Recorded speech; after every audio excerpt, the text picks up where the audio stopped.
told me about bullet journaling, and I decided to see what it was like. I usually use it to keep track of appointments, to-do lists, and for all of my meal planning. I can be a very unorganized person, so I got to keep everything in the same place or else it's gone forever. I love to use fountain pens. Lots of vibrant ink colors and dot grids are the best kind of paper, in my opinion, because I don't like to stay in the lines. All right, and I am Britt. Hello, I'm the one with the orange hair. I've been journaling since January 2019. I use them mainly for goals and to-do lists. Um, I started with one bullet journal, but now I actually have three, and I know the whole point of bullet journaling is to simplify and put everything somewhere, but I'll explain a little bit later um, of why I kind of separate them. So one is mostly for work and the other one is personal. So I kind of learned to keep them separate when doing that. I love dot journals. Oh my gosh, they're mind blowing and life changing. And I love Stabilo pens, Tombow, and Pilot RV V5 RT pens. Yeah, where again, I said that we can probably talk for hours about this. We're going to get real nerdy with bullet journaling, and I'm so excited that you're joining us today. All right, so let's go ahead. Why should we bullet journal? It's not really a notebook. It's more of a methodology that is customizable to your priorities. So instead of picking out a pretty planner, you can make your own planner from the start, which is really cool. It can be as pretty or ugly or as practical as you need it to be. Sometimes people get overwhelmed with the lovely cursive and the gorgeous illustrations that sometimes bullet journaling uses. But don't fear, you can use it however way that you would like. You can also use it as a goal tracker, a yearly, weekly, daily planner, one notebook to rule them all, habit tracker, or just a journal. So the point is to have them all in one place. So the bullet journal, or Bujo for short, was created by Ryder Carroll, a digital product designer and author living in Brooklyn, New York. They were diagnosed with learning disabilities early in life, and he was forced to figure out alternative ways to be focused and productive. Through years of trial and error, he developed a methodology that went far beyond simple organization. Now he focuses on helping others learn what the bullet journal method is truly about. The art of intentional living, and that is from bulletjournal.com. So I also like this quote where their calendar is a physical manifestation of your priorities, from a book called Growing Gills. One of the things that really got me interested in bullet journaling is when I've purchased a planner, there's always so much wasted space. Maybe I didn't buy it right away, so there were a few empty months, or I found myself using the weekly parts, but not the dailies. And with bullet journaling, you really get to maximize the space that you have in your journal because you are creating it as you go. So that was something that really spoke to me.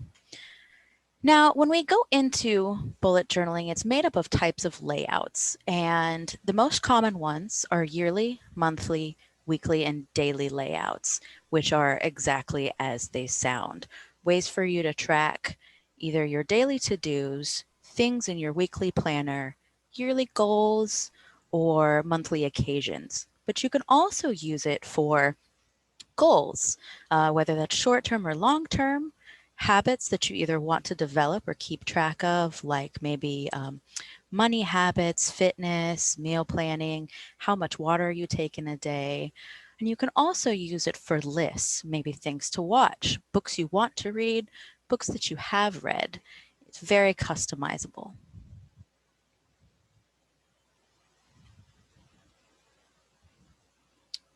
Okay. And this just goes over, I believe this is from the bullet journaling website, right, Britt? Yes, it is. And this is going to just show some of the basic keys of bullet journaling.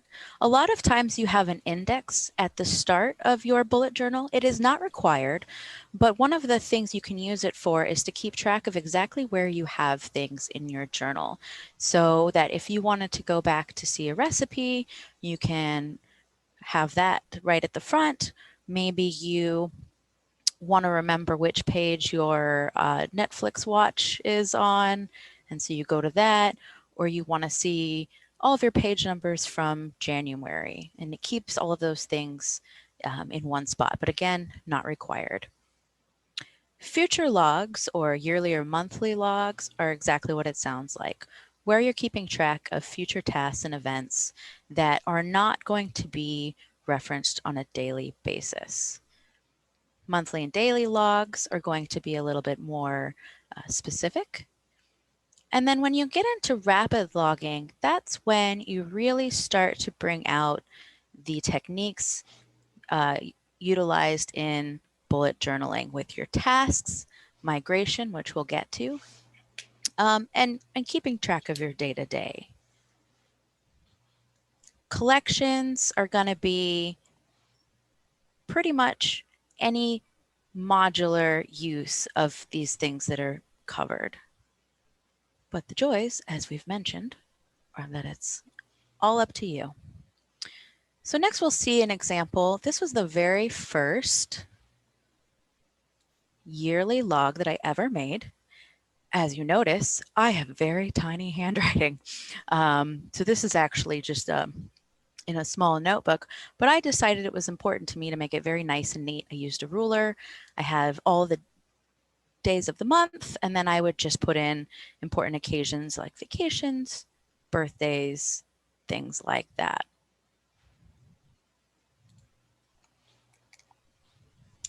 And this is Britt. This is mine.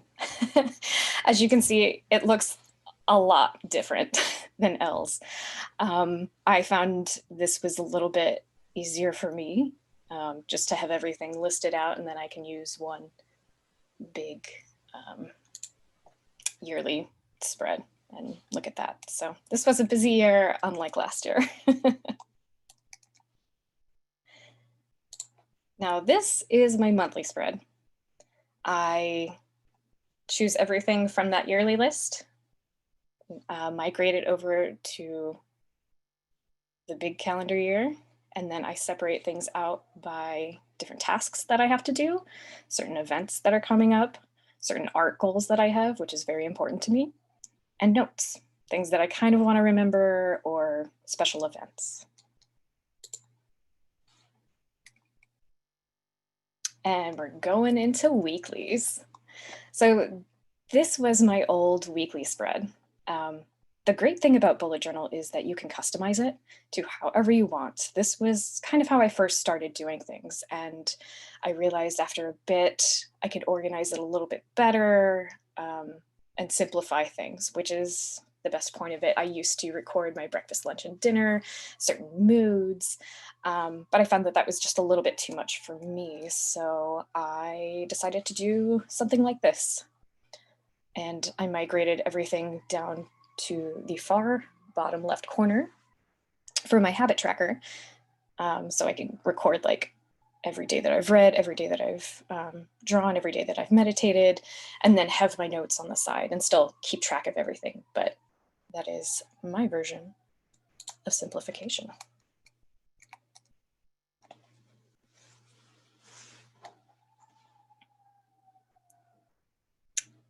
Elle, make sure you're not muted. Oh, yeah, that's probably going to be helpful. So this is back when I had more time to spend on my journaling. You see an example of a monthly spread, a weekly spread, and my daily actual journaling. It was important to me to have some pretty accents, but here's my secret. These, this picture you see here in the stars, those are actual, they're like stickers, rub-in stickers that I put into my journal because I wanted them to look pretty, but I didn't really feel like being artistic. So it was a way to jazz it up a little bit. And then I had a weekly breakout of things that I wanted to keep track of. And each day I would write in and journal a little bit about the day. the little boxes you see there are just ways that I was keeping track of daily habits that I wanted to have. So I didn't make it into a big production necessarily, just X'd it out as I went along.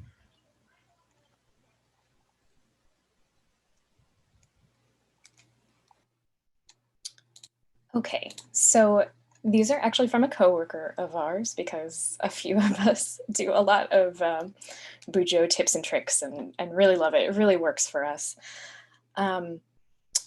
So they have a reading schedule.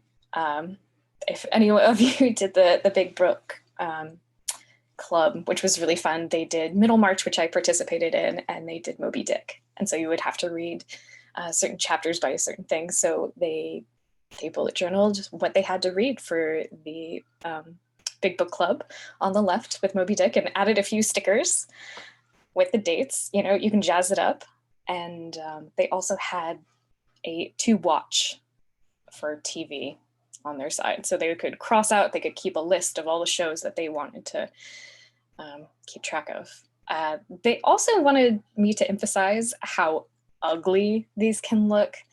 Like, just because you're not posting to Instagram doesn't mean it isn't useful.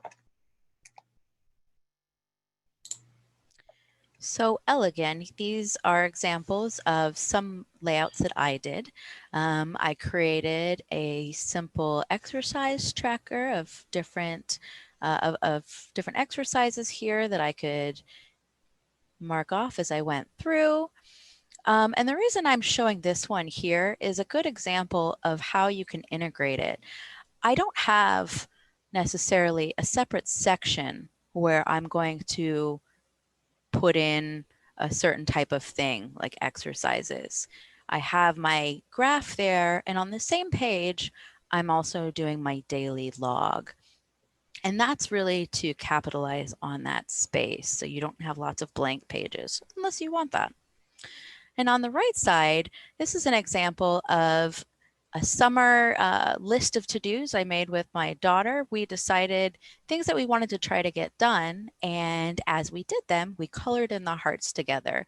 So it was a simple way to make a to-do list, but make it fun and interactive. And then at the end of the summer, we could look to see all the things we did and things maybe to do next time.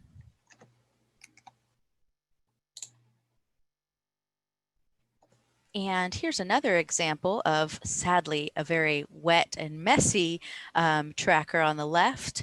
I decided to use a thermometer gauge, and as I hit my different goals, I would color them in different colors and then have extra space to write notes to myself. Downside of fountain pens, though, they don't always like water. Which is very, very sad. And on the right here, I have different food ideas. Sometimes my mind goes blank when it comes to what should I make for breakfast, what I should make for lunch and dinner. And so I just listed, I knew I had a page that I could go to in my bullet journal that listed all the things that I like instead of having to scroll on Pinterest or think about things. I could just be like, oh yeah, I forgot that I could make, a hummus and pepper wrap or whatnot. So just simple ways to do so. So let's get into the nitty-gritty of what makes bullet journaling interesting. When you are keeping track of daily items, there are certain symbols that you can add that helps you organize. So these are the ones that came directly from the bullet journaling handbook that you can check out from the library. It starts with tasks, notes, and events. A simple dot can represent a task that you have to do, like laundry or go to the grocery store.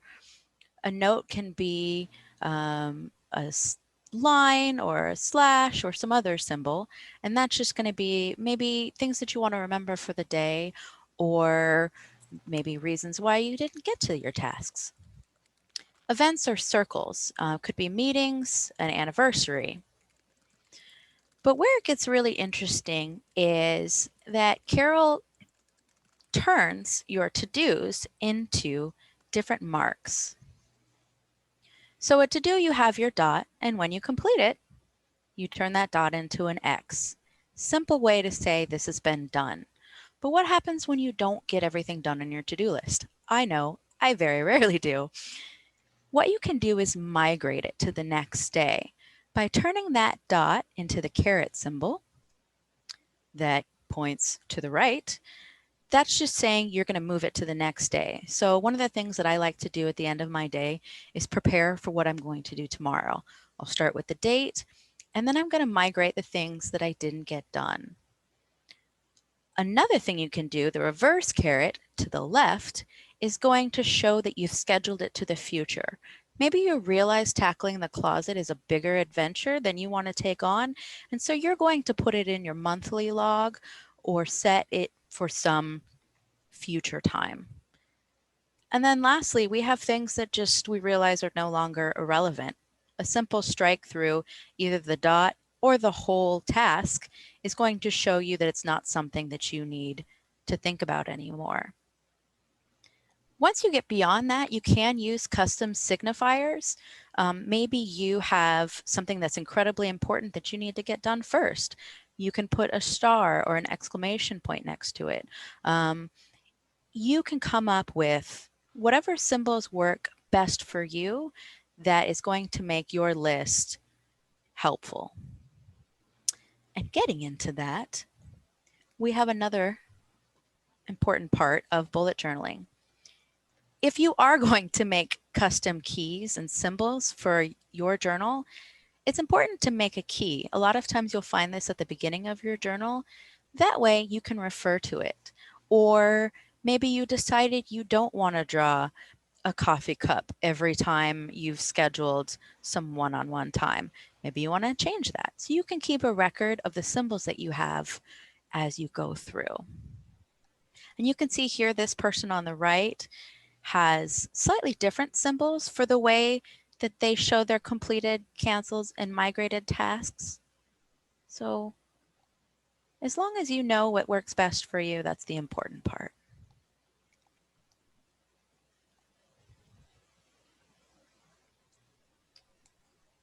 And here we have another example of tasks being used. On the left-hand side, you can see they've chose to connect their notes to themselves with a line. They have breakfast, lunch, dinner, and snack. They've created those symbols. And then they've got their tasks that they've either completed or emphasized with stars. And then on the right side, again, same technique, slightly different symbols, but a way that's going to show you right when you look at your journal what needs to be done, what's been done, what you can do later. All right, so we've talked about different ways that you can use symbols. Now, let's get into the journal, the paper, the dream.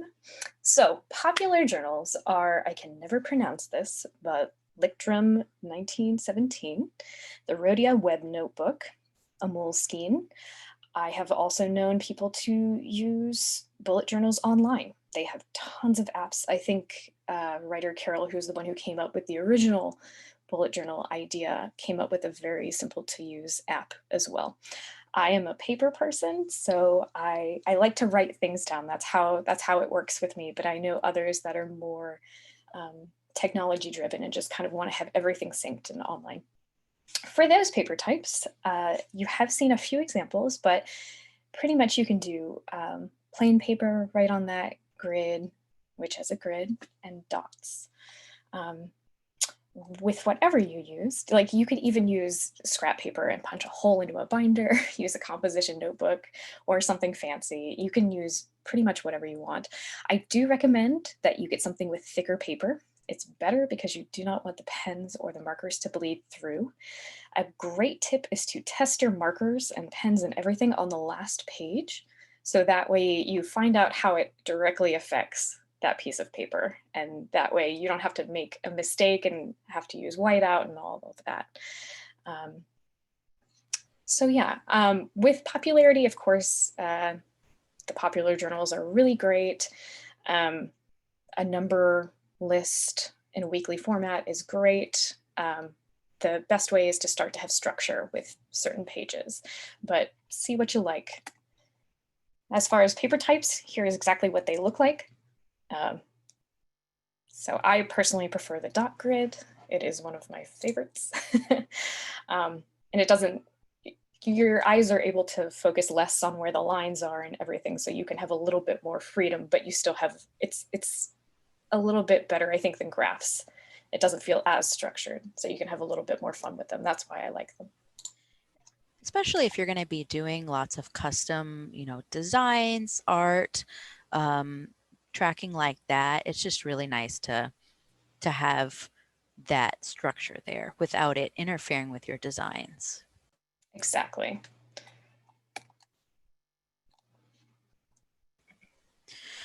So we do have a slide here of inks and pens. We actually do have the question about recommendation for pens that don't bleed through to the other side of the pages. Now that's a tricky one because sometimes it's the pen and sometimes it's the ink.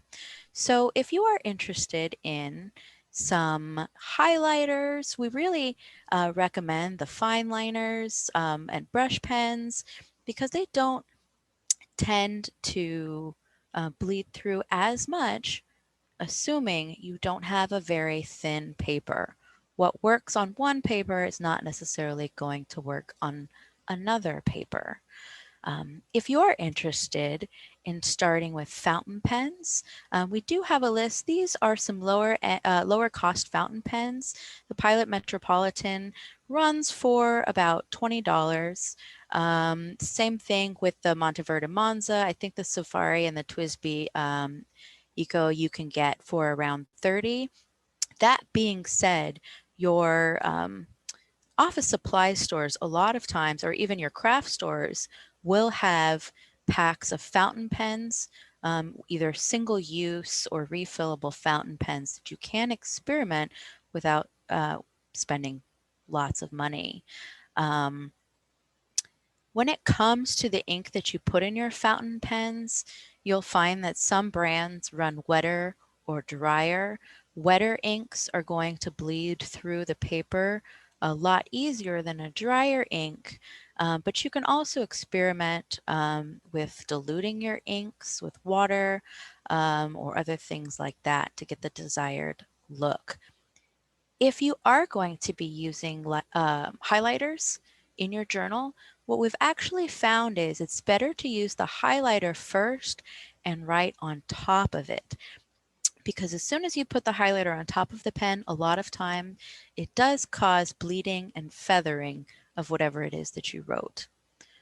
Of course, you don't have to use pens. You can use markers or pencils, colored pencils, your standard number 2 pencil.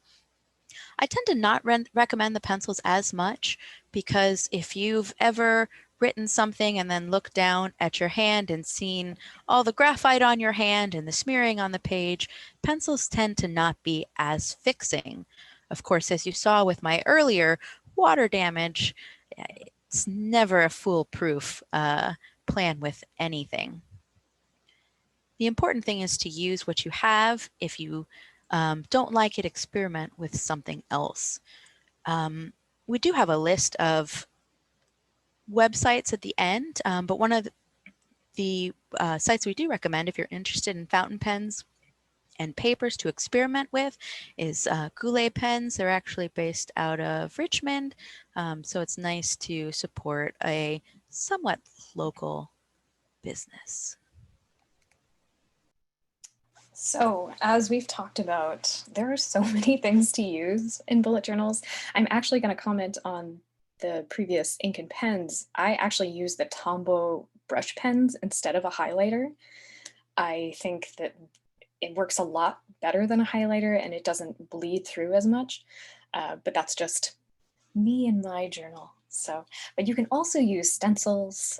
You can use washi tape, which is really fun. It's a very, very soft, not too terribly sticky, but very thin tape. And it comes in beautiful designs. So you can use that instead of having to mark everything. I will show you their journal tattoos, which are rub-on transfers. They look really cool. You can use found objects, find a cool feather, throw it in there, any kind of stickers. You can also print out and buy templates. A lot of people use paper clips or book darts, and pretty much book darts are about the same thing, although they come in more of an arrow shape and they're very thin, which is really good. So that way certain paper clips and everything aren't too thin, so you'll have to worry about rubbing and everything. Book darts are very, very thin. And you can find them, and those are great for going back to a page like your key or your yearly or something, just in case. And of course, the ruler is the go-to.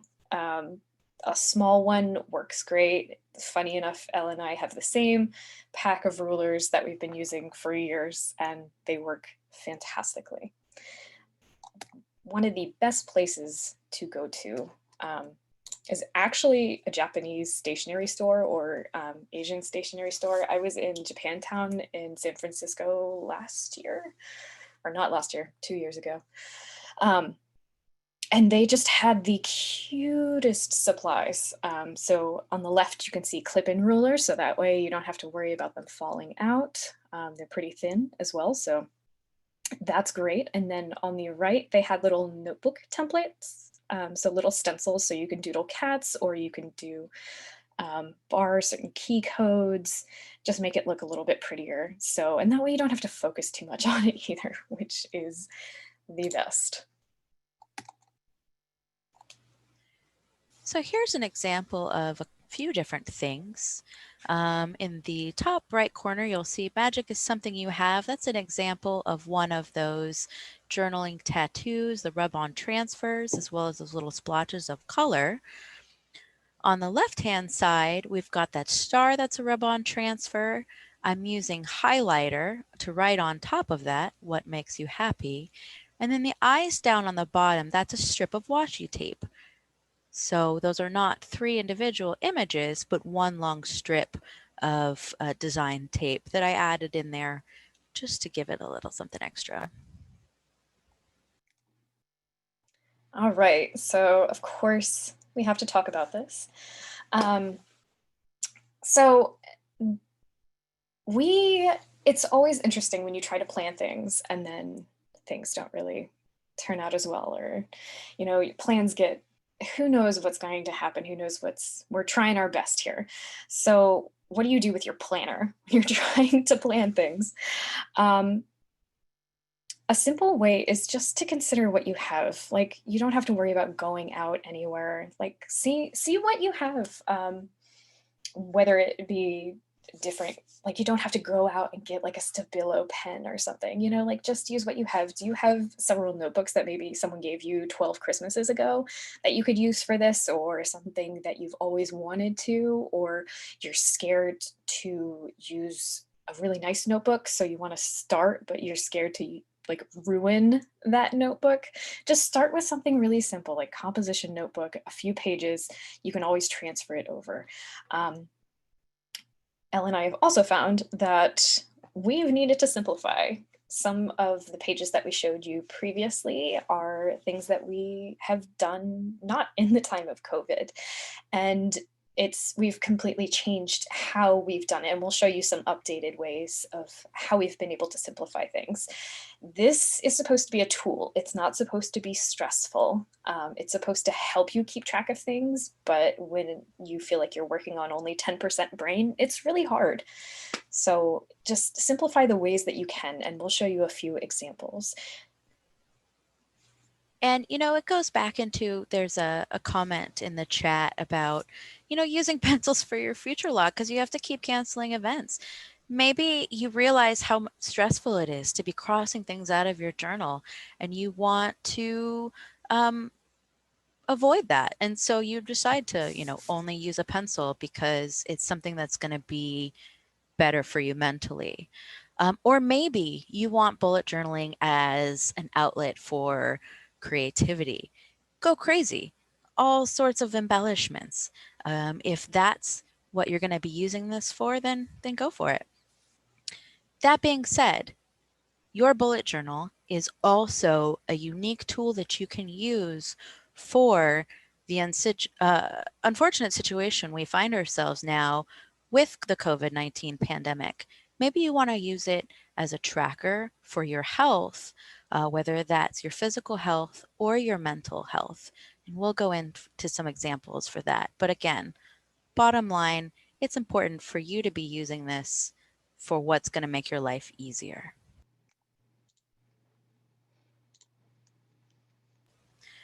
So, going into that, I wanted to talk about the END method.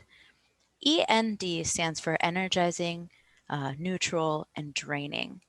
And I started using this when I wasn't getting a lot of stuff done. And the idea is we have tasks in our lives that will energize us and keep us going. We have tasks that are really draining, and we have tasks that we don't think too much about. By taking a look at your daily to do list, and either at the beginning of the day or at the end of the day or throughout the day, giving each one of those qualities is going to give you a perspective of the things that you have to do. On the top here, you'll see that I had a pretty good mix of energizing and draining activities. And for the most part, I got things done. But if you look at Tuesday, I didn't do anything. I didn't do laundry. I didn't clean the humidifier. I didn't plan meals. I didn't give myself any energizing tasks either. It's really nice to be able to look back and not just say, I only did these two things, but to be able to say, these were the things that were beneficial to my well-being. These were the things that maybe I could have saved for another day because I loaded myself with so many draining events. I didn't give myself time to energize. So especially right now, we've got so much in our minds. This technique might be very helpful for you. This is also another technique. It's called the Eisenhower matrix. It's really interesting. So you divide everything up into 4 quadrants. This is also from our coworker, Jenny.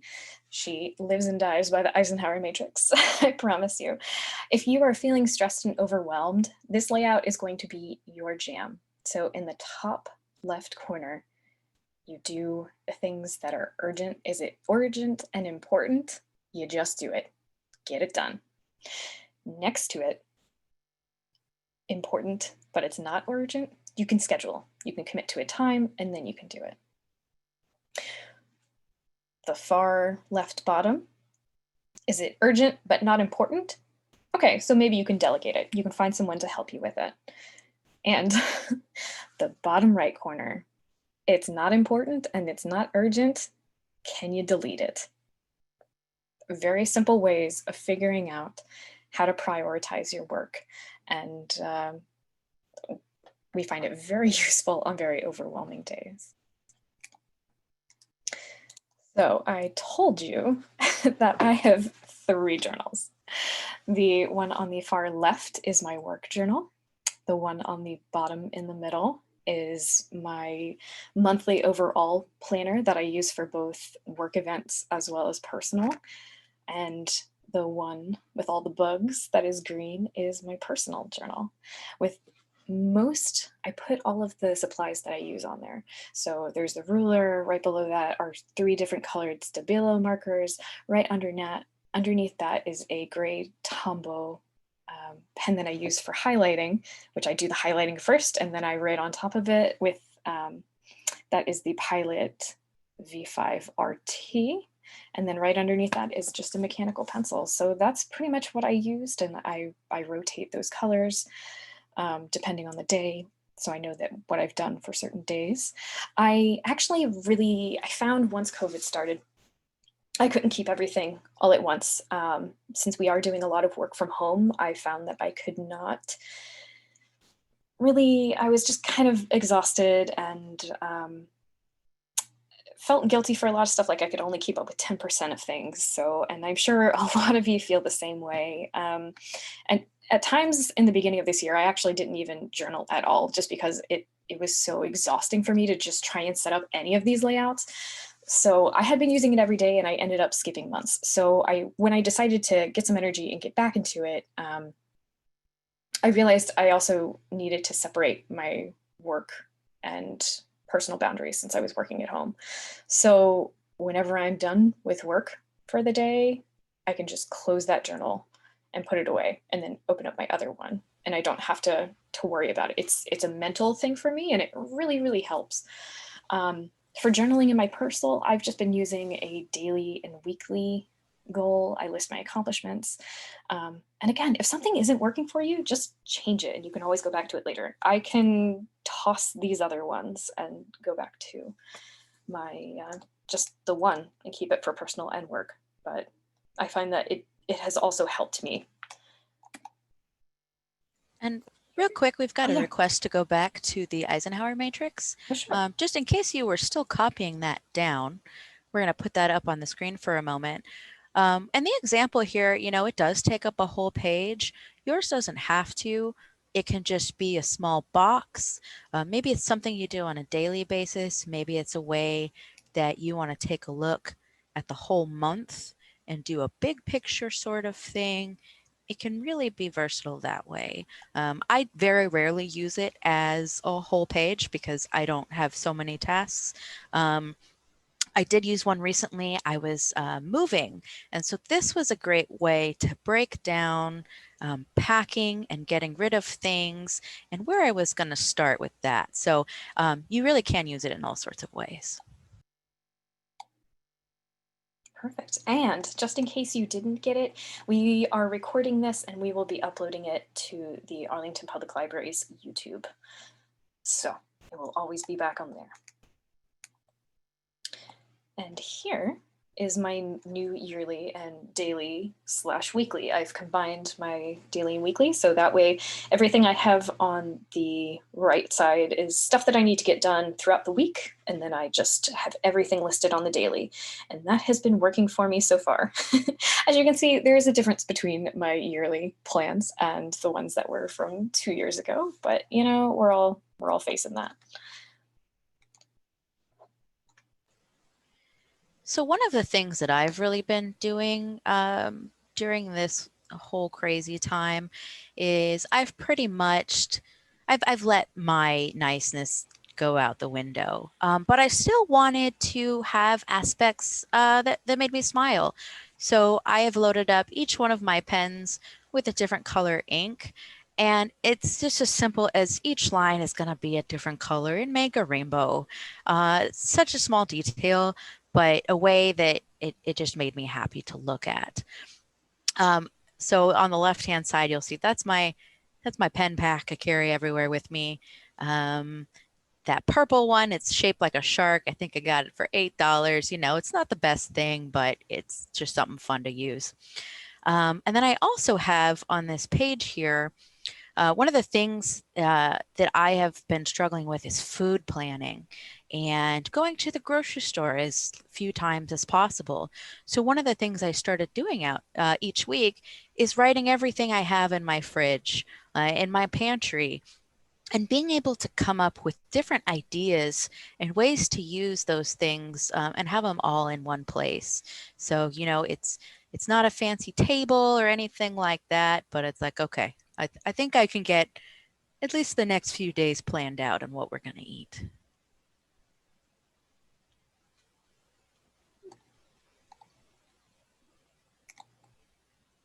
Oh, did we? Yeah, for some reason it's skipping a slide, I think. Oh, well, that's okay. We don't need that slide. Forget that slide. So another thing that I mentioned was, keeping track of important things right now. Your temperature, maybe that's something that you check every day. Or, worst case scenario, maybe you have had a COVID exposure, and so you want to keep track of your symptoms, the people that you've come in contact with, your mood from day to day, how many days you've been in isolation. I saw a really great example. Somebody drew little pictures on one page, and then for every day they were isolating, they colored in one of the pictures. Obviously, you don't have to make yours as lovely as these are here, but it's a an interesting way to show that something so important can also be sparking that little bit of joy, you know.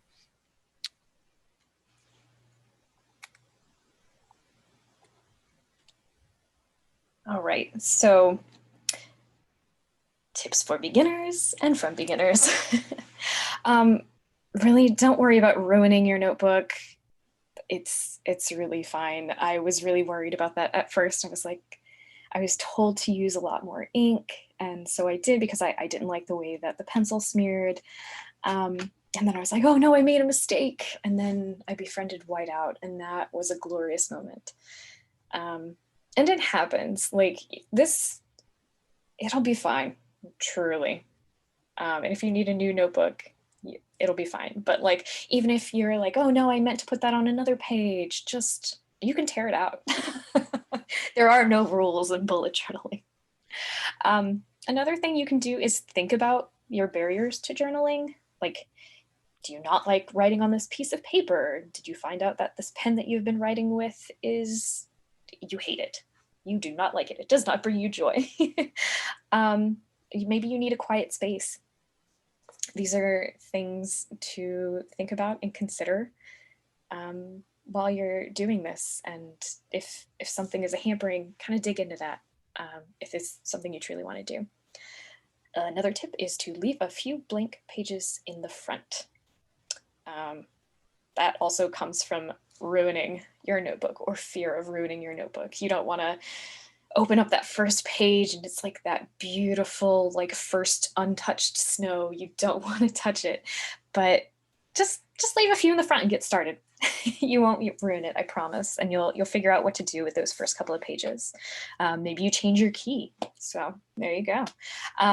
Another thing is just be flexible with it. You can have one page be your weekly and then your next page be maybe movie ideas. Throw a book dart on the top, and then so you can come back to it and write it in your key, index, whatnot. And then the next page can be another weekly, or maybe you journal. Maybe that's one of those days that you're just like, oh, you need to get everything out. So as you can see, you can also track anything. If it exists, it can be tracked. And with that, I mean, you've seen we've changed many times the way that we organize our journals. There's no reason for you to keep doing something you don't like in this journal. If it takes more time to do it one way, just change it. It's the beauty of it. Um, and then, you know, we do have a couple of quotes here from people that have started journaling and wish they had known in the beginning. Some things maybe to think about. One person said, I mainly regret not getting a notebook that lets me keep a specific pen with it. It hurt when I had to switch from black to blue ink because that's what I had. So, you know, maybe that's a thing for you to think about.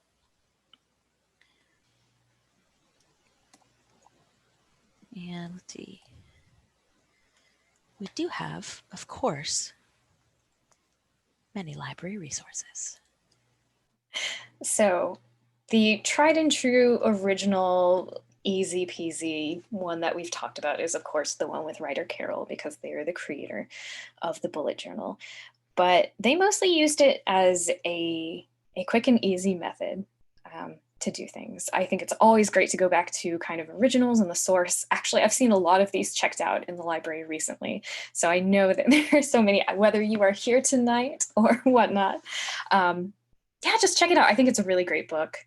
Elle, have you used the Journal Me Organized? I know that we have it in our collection, and it's pretty great if you want to do more scribbly things. I have definitely paged through it to get some ideas. Also, like the hand lettering books that we have are another great way to come up with some new ideas. So the last one, dot journaling. This is the one I checked it out from the library so many times. I just went and got a copy because I was tired of waiting, because I was like, oh no, I need to know that. This one is my favorite. A Practical Guide by Rachel Wilkerson Miller. It has so many different ways to lay out things. It's kind of a combination of the first two, where you have the ease of the bullet journal and the practical aspects, but they also have different ways to showcase layouts and things that you want to do, and it just gets everything. So I highly recommend you check those out from the library. Of course, you will find the most wealth of information online. There is a thriving Reddit community at Arbujo and Bullet Journal. One of them tends to be a little bit more artistic, the other one more utilitarian. There are lots of amazing Instagram accounts out there that show different spreads, just beautiful to look at. If you are absolutely just getting started, I recommend you go to bulletjournal.com, and there are videos there. It'll walk you through the different tasks and migration management. Of course, YouTube, lots of things out there. Gouletpens.com if you're interested in checking out the different types of papers and pens that are out there. That's a good place to start, even if you're not considering buying anything right now. Just to see what's out there can sometimes be really inspiring.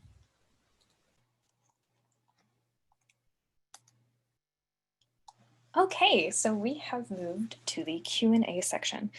So it should be, the Q&A icon should be at the bottom of your Zoom window. Please feel free to use it and ask us questions, and we will go ahead and answer them.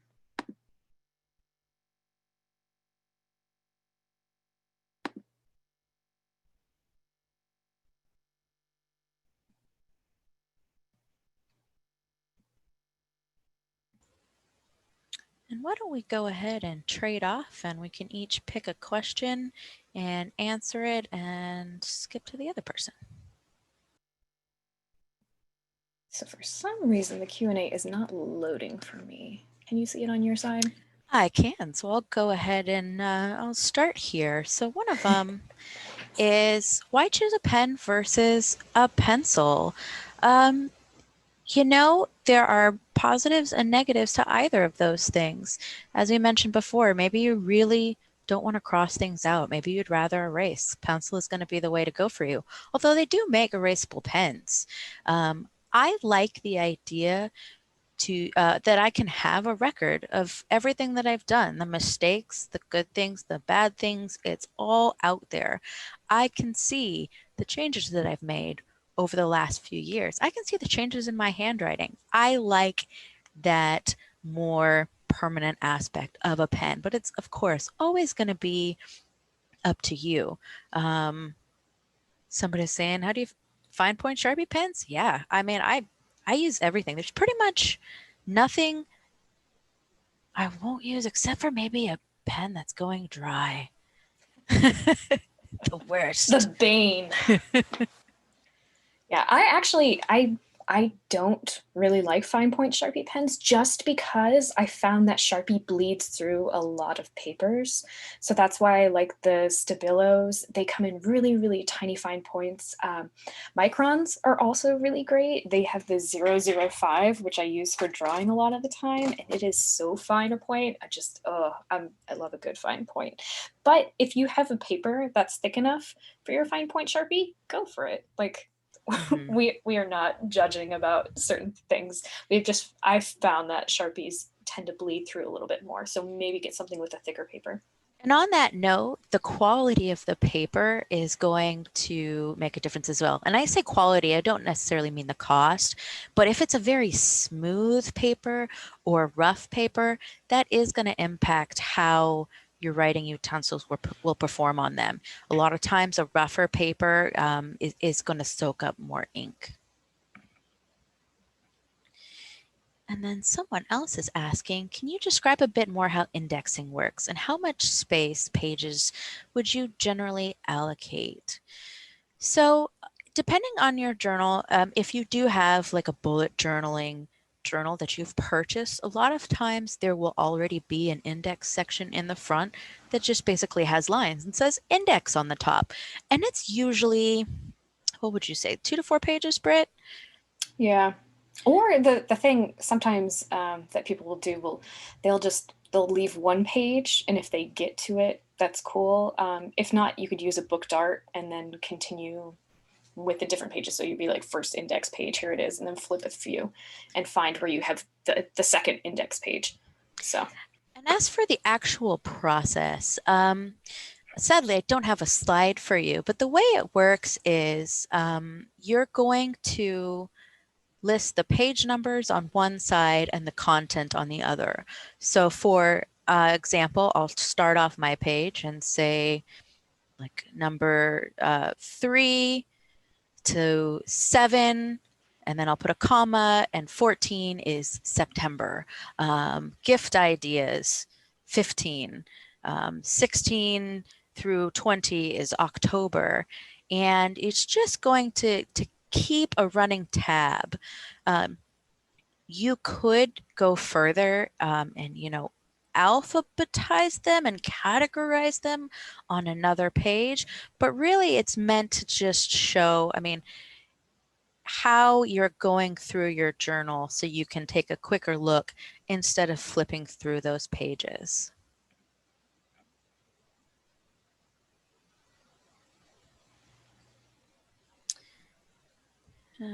Let's see,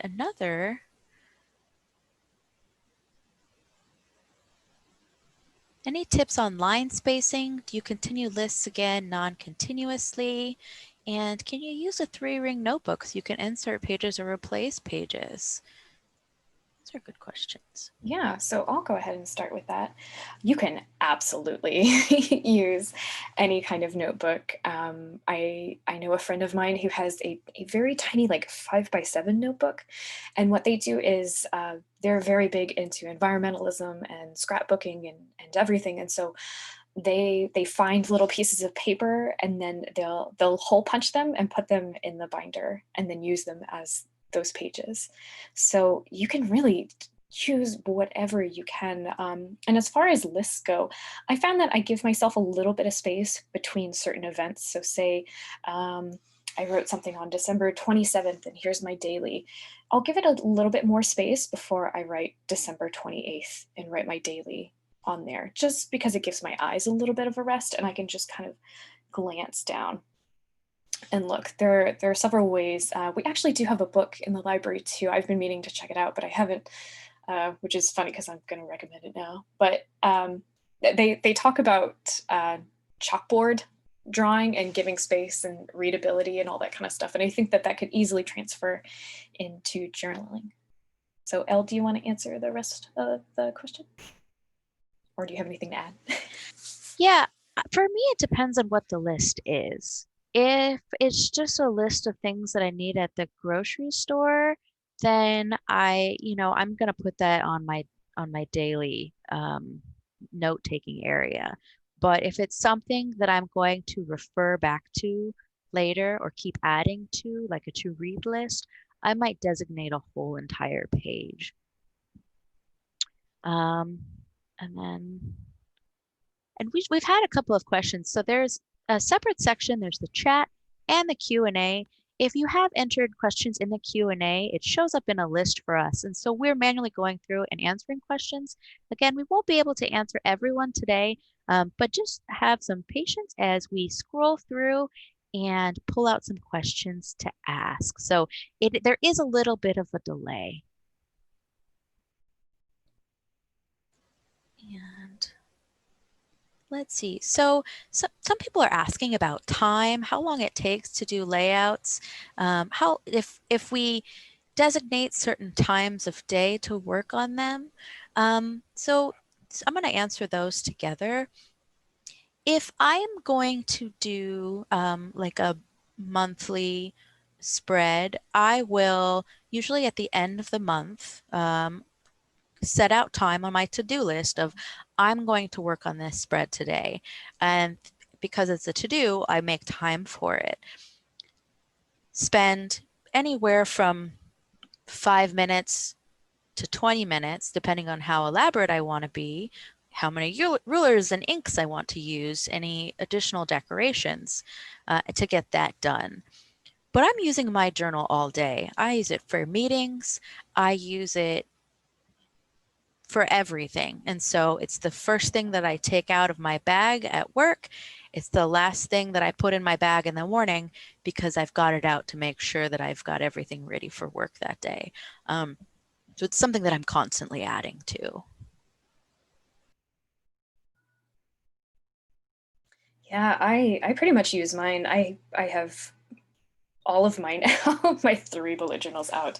But whenever, so I'll have my main one, and then I will literally put the work one on top and then have my other one nearby. But I use the work one all throughout the day by going through it. Since I try to keep it simple. The layouts that I had previously with the month listed on there and the tasks, upcoming events, all that would probably take me about 30 minutes to do. Probably take me a little bit if I didn't have to like count all of the different things, if I had a stencil or something. But now it takes like just a second to kind of do it. I'm just keeping it as simple as possible right now. All right, do we have the next question?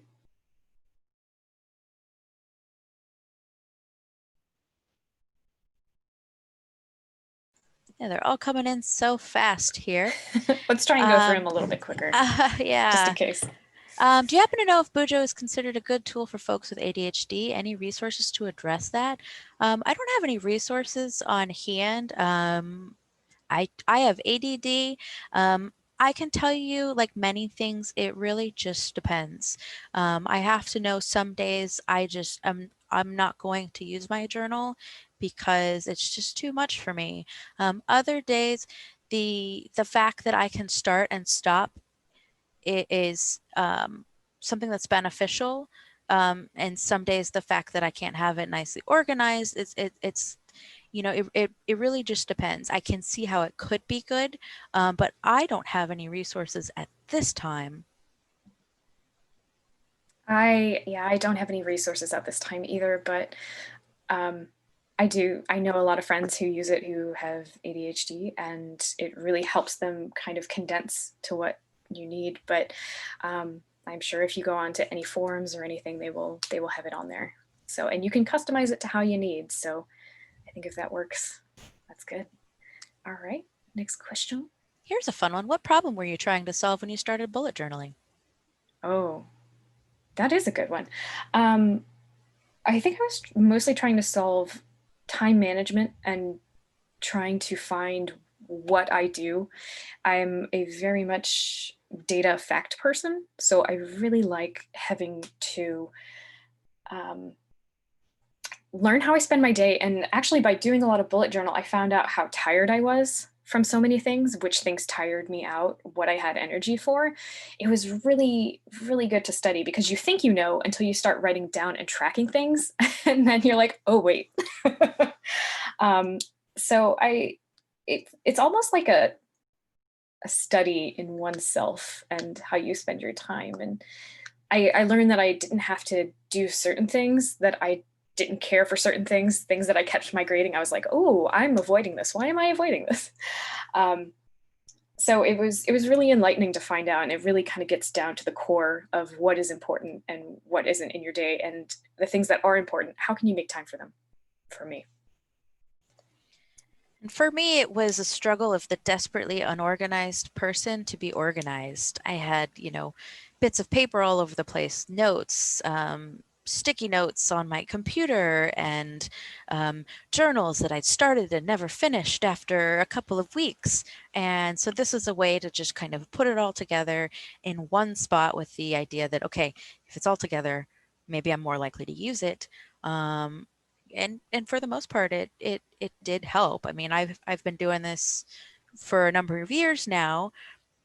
I try not to get down on myself when I don't use it for a week and just, hop back in. The nice thing about that is because I don't have to skip pages or anything like that, I don't necessarily feel guilty about it. There's nothing that shows me, hey, you didn't use this. And the nice thing about it also is I've had more courage to use my really nice journals because I've been filling up these other journals. There's not this idea of what I have isn't worth writing down. It's continuing a process that I've already started.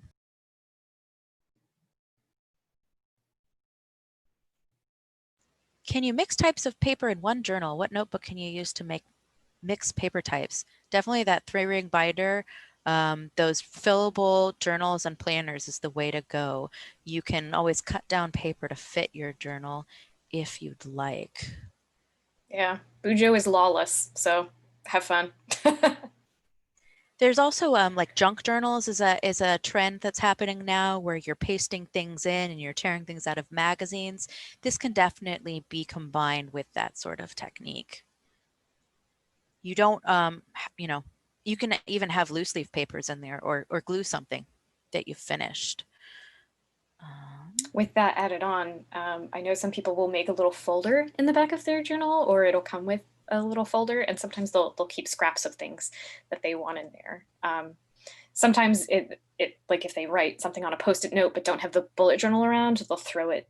They'll be able to throw it in there and then log on, put it in their log or something a little bit later.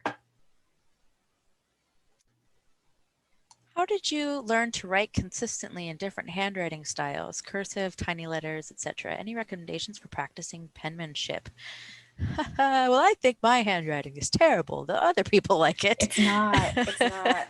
Every time you say that, I want to shake you gently and just be like, no. Part of it is the pen. A thinner tip pen, the neater you will be at writing. If you want to write small, you're going to go for those very fine tips. If you've got a very broad nib or a marker, you can't get as small.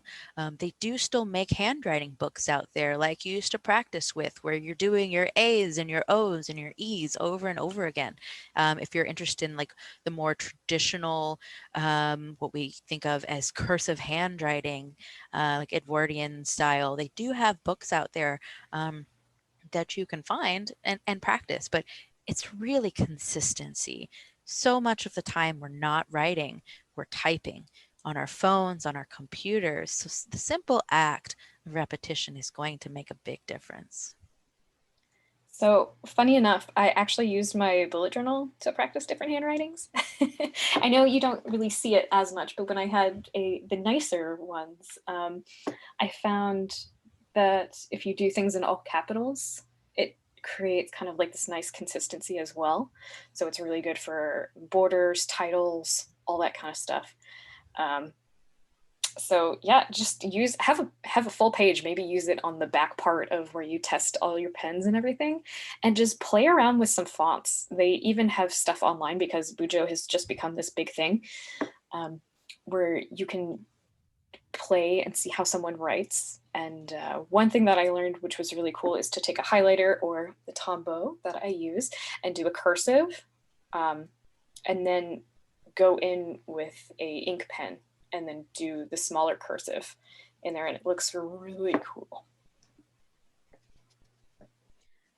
One question, we've had some people wanting to talk more about the different habit trackers and ideas for graphs and brainstorming, problem solving. It sounds kind of silly, but if you go online and type bullet journal and whatever it is that you're interested in, you will probably find someone that has come up with some sort of spread for an idea. Like I just typed in bullet journal clothes, and I have got people that they're keeping track of how often they've worn something to decide whether or not they're going to purge it from their closet. So it really is, there are no limits in terms of that. And again, it can be a list, it can be a graph, it can be tally marks of how many times you've had a cup of water or how many times you've worn that hat this month. Very versatile. If you want it to be pretty though, and you don't have the ideas of how to make it pretty, that's really when you can go online and try to see what other people have done. And I also recommend one of the books, the dot journaling. That one has pretty much has a huge section on habit trackers and different ways to do it. So I highly recommend that. All right, I think we'll get a few more questions done before we end. So, someone writes, they've signed up for many webinars, as we all are doing these days. Some Right. are must do, and some are I'll attend when the day comes, maybe, How do you differentiate? So, I think for me, probably what I would do is use some of those custom bullet points. Maybe I have a symbol of, exclamation point, this needs to get done. Maybe I have a question mark of maybe we'll see how I feel. And that can be done either, on a monthly log or your daily. So when you see, I'm really interested in this one webinar and this one, but I don't know about those other two, you can say, I have 5 planned for this week. Let me figure out which ones I'm actually going to do. And that can apply to, of course, areas beyond webinars. Yeah, I think you pretty much nailed it. So I'm just going through. If anybody else has a couple more questions, I think we've answered most of these. I'm just scrolling through. Again, we will have a recording of this on our website for you to look at later. You can keep up to date with what's happening with us on Twitter. You can find me at L of APL. And you can find me on Twitter at APLBrit. So if you have any additional questions or anything, please feel free to ask us. We are happy to talk about bullet journaling all day long.